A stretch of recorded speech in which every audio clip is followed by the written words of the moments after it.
तर तक्षशिला महाविद्यालय अमरावती आणि दाभेकर महाविद्यालय अकोला यांच्या संयुक्त विद्यमाने या एकदिवसीय राष्ट्रीय परिषदेचं आयोजन आपण या ठिकाणी केलेलं आहे. आणि प्रामुख्याने AI हे जे नव्याने इंट्रोड्यूस झालेलं आहे, या AI विषयी समाजामध्ये आपल्याला बराचसा संभ्रम, गोंधळाची मानसिकता दिसून येते. आणि AI आलं म्हणजे काय? आता एम्प्लॉयमेंट राहणार नाही का? रोजगार राहणार नाही का?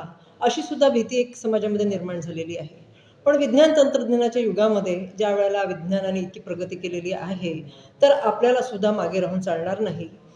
विज्ञान तंत्रज्ञानाशी आपल्याला एक्वेंट व्हावं लागेल. हा जो नवीन AI इंट्रोड्यूस झालेला आहे, आर्टिफिशियल इंटेलिजन्स इंट्रोड्यूस झालेला आहे, हे आपल्याला सगळं टेक्निक अवगत करून घ्यावं लागेल, नाहीतर आपण जगाच्या मागे पडतो. आणि या विषयावर सांगोपांग विचारमंथन व्हावं म्हणून आपण ही AIची परिषद या ठिकाणी आयोजित केलेली आहे. या परिषदेला भरपूर प्रतिसाद आम्हाला मिळालेला आहे. जवळपास 500 शोधनिबंध प्राप्त झालेले आहे. आणि या परिषदेला Rajiv Gandhi institute of knowledge and टेक्नॉलॉजीचे प्रोफेसर इंग्लिश डिपार्टमेंटचे आपल्याला कीनोट स्पीकर म्हणून प्राप्त झालेले आहे.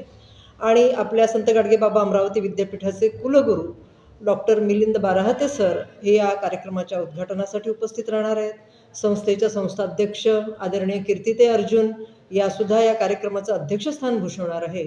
आणि सर्व महाविद्यालयामध्ये या दृष्टीने व्यवस्था करण्यात आलेली आहे.